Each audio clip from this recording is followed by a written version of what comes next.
vous êtes sensibilisés à la question des enfants et à cette horreur qu'on est obligé de leur faire subir tous les jours avec ce masque en permanence.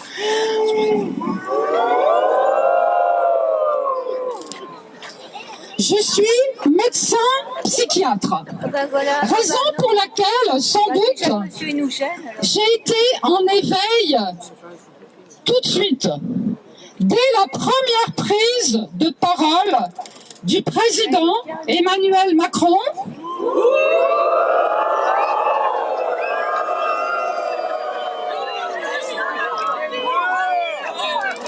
souvenons-nous que nous avons été Français confinés à partir du 17 mars 2020, de façon totalement illégale.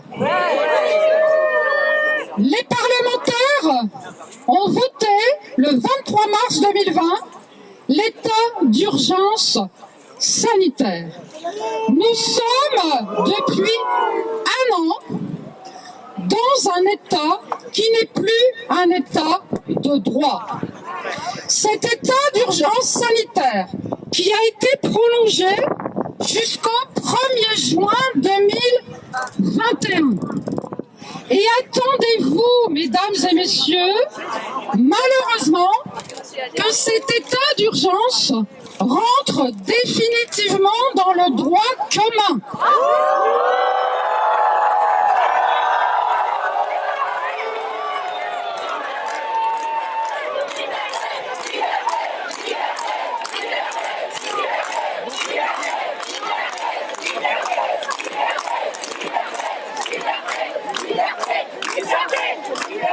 Je dis malheureusement parce que, en effet, je suis très seule, malheureusement, comme parlementaire, à défendre vos libertés et mon combat depuis le début, en tant que députée alsacienne, petite fille d'immigrés, et celui des libertés et des droits fondamentaux.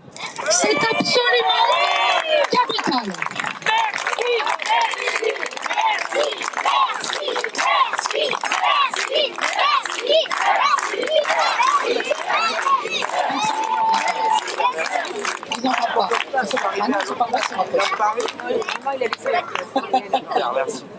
Franchement, monsieur, vous n'avez pas une perche non plus. Aujourd'hui, mesdames et messieurs, si vous êtes là, si vous vous levez et si vous êtes éveillés de cette façon-là, c'est que vous partagez ces valeurs de liberté, d'égalité, de fraternité. Tout ce que le gouvernement essaye d'enlever aux citoyennes et aux citoyens français depuis un an. Depuis un an, vous n'avez plus la liberté de circulation. Depuis un an, vous êtes confinés, on vous empêche, au-delà de 18 heures, France entière, de vivre. On brime et on empêche vos contacts sociaux. Et merci d'être là aujourd'hui et de braver à ce point tout ce que le gouvernement essaye d'imposer. Il n'y a plus de démocratie. Pourquoi ? Le débat citoyen est empêché. Nous, parlementaires, nous vous représentons à l'Assemblée nationale. Le débat, depuis un an, n'a jamais eu lieu.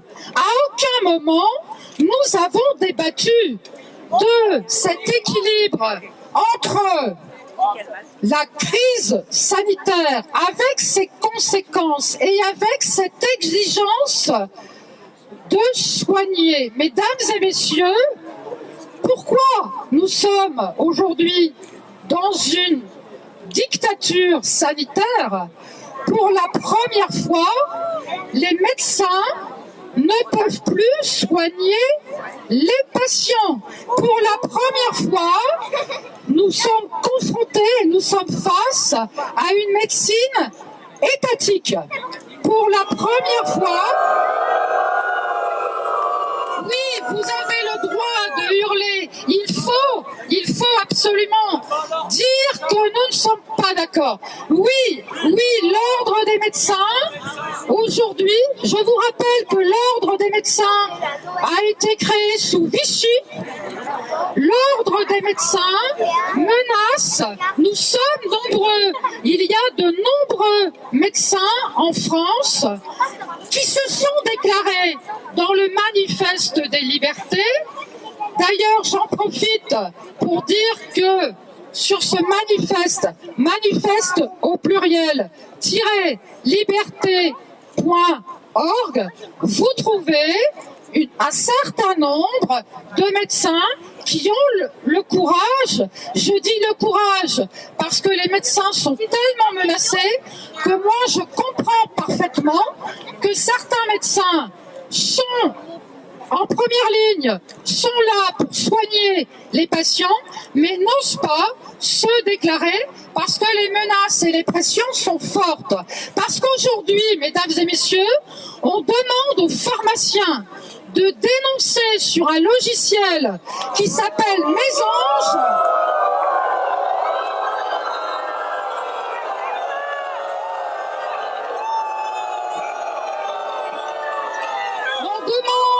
On demande à nos confrères pharmaciens de dénoncer les médecins qui prescrivent un traitement précoce. Et oui, on sait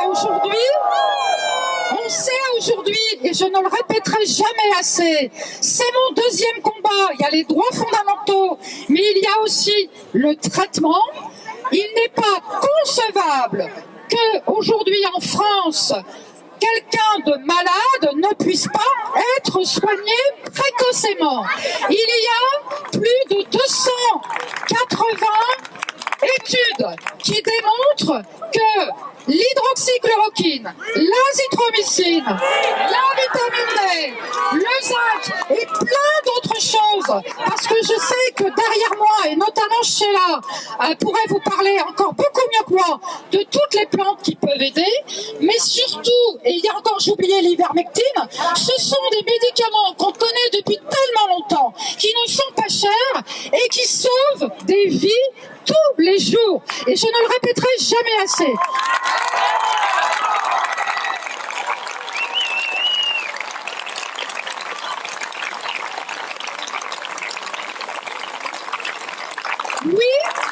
Oui, aujourd'hui, en France, les hôpitaux, à certains endroits, sont saturés. Mais c'est très simple. On a enlevé 60 000 lits en France depuis 25 ans.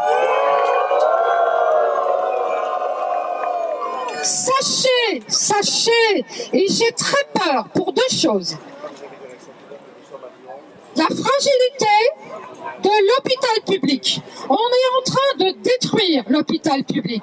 J'aimerais en profiter pour rendre hommage à tous les soignants qui sont là et qui se battent depuis 1 an. Mais ce qu'on est en train de leur faire subir, c'est absolument scandaleux. C'est absolument affreux. Ils n'ont pas suffisamment de moyens. Ils sont épuisés. Et pourquoi aujourd'hui on continue à vous montrer dans les médias mainstream, sur les chaînes télévisées, des transferts de patients? Mais ça fait 10 ans que tous les hivers on transfère des patients. Ce n'est pas nouveau. Ça date pas de la Covid. C'est pas du tout nouveau. On transfère des patients parce qu'on n'a pas suffisamment de place pour soigner.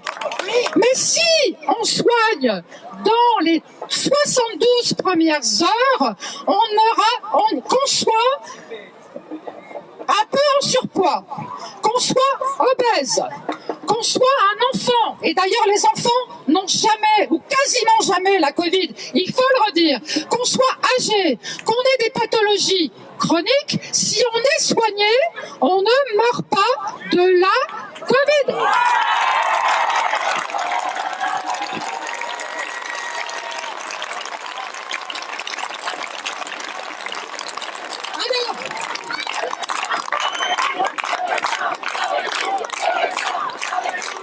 Et il y en a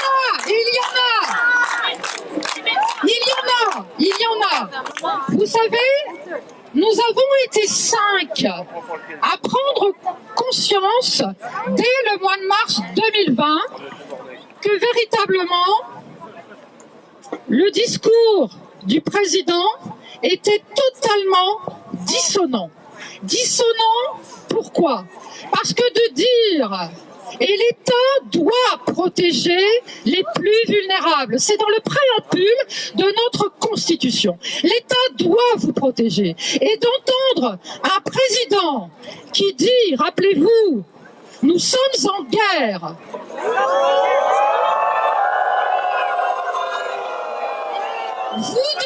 Vous devez absolument rester chez vous. Mais surtout, n'oubliez pas d'aller voter. Alors, je peux vous dire qu'en tant que psychiatre, j'ai posé un diagnostic.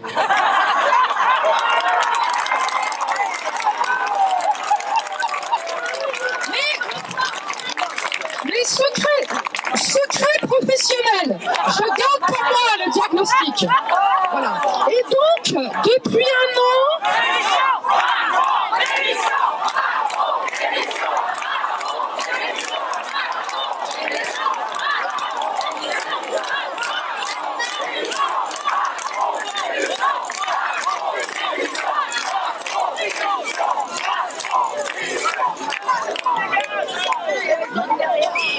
Peut-être que ça serait une solution. Qui serait d'accord?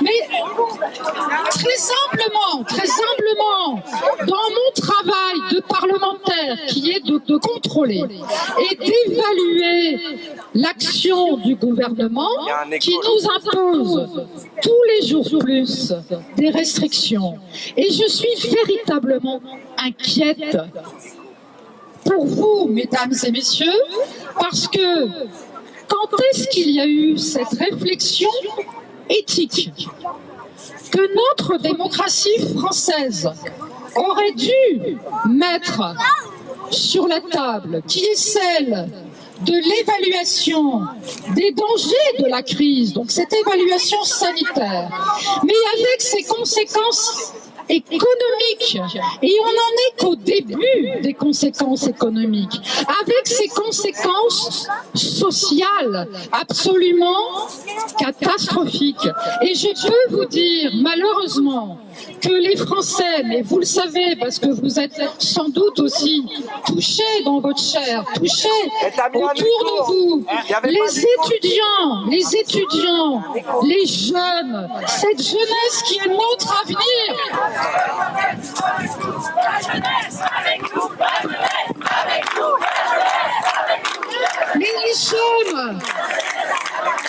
Les jeunes aujourd'hui vont très mal. Il y a en France, mesdames et messieurs, plus de 10 millions de pauvres, des gens qui vivent, des personnes qui vivent sous le seuil de pauvreté. Et ces personnes, 50% des personnes qui vivent sous le seuil de pauvreté sont des personnes qui ont moins de 30 ans. Et cela va s'aggraver. Et cela n'est pas supportable dans notre pays. Il faut que cela cesse.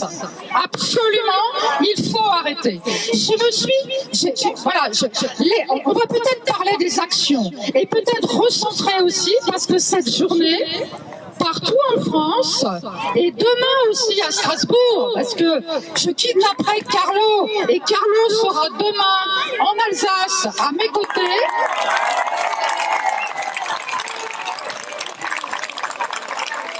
Et vous savez, mais Carlo va l'expliquer à quel point Réaction 19 se bat pour vous, mesdames et messieurs, depuis le début.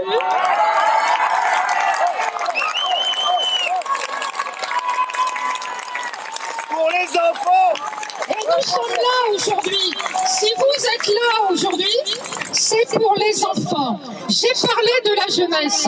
Bien sûr, je n'oublie pas les plus vulnérables, nos personnes âgées qui ont été... Elles n'ont pas été soignées. Elles n'ont pas été soignées et parfois, elles ont même été accompagnées dans la mort. Et c'était dramatique. Mais j'aimerais qu'on parle des plus jeunes. Ils sont Qu'on vulnérables. parle des plus jeunes. Parce que si vous êtes là aujourd'hui, c'est parce qu'encore une fois, des enfants sont obligés de porter le masque toute la journée à l'école. Et les enfants, quand ils portent ce masque, les enfants ont une capacité d'adaptation extraordinaire. Mais c'est à nous, adultes, responsables, de prendre conscience de ce que nous sommes en train de leur faire subir.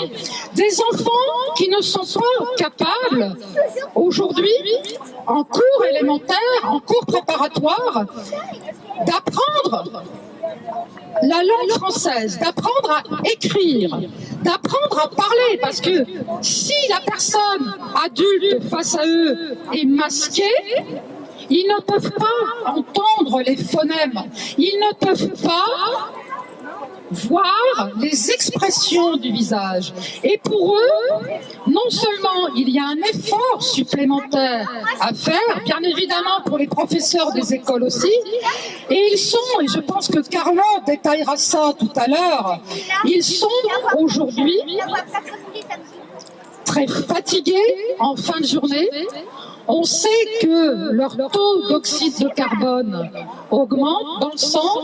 On sait que leur fréquence cardiaque de ce fait augmente. Et ce n'est pas, si c'était une seule journée, pourquoi pas, mais de leur faire subir ça tous les jours, mesdames et messieurs, c'est un crime. Maltraitance. C'est un crime, c'est de la maltraitance que je souhaite véritablement Condamnation. dénoncer. Condamnation. Et cette symbolique très forte des visages masqués, quand on est masqué, on est uniforme. Quand on est masqué, on est identique. Quand on est masqué, on perd son individualité. Quand on est masqué, on perd sa liberté de penser. Quand on est masqué, on perd sa liberté d'agir. Tout cela, mesdames et messieurs, doit absolument cesser. Il y a urgence. Merci à vous d'être là aujourd'hui.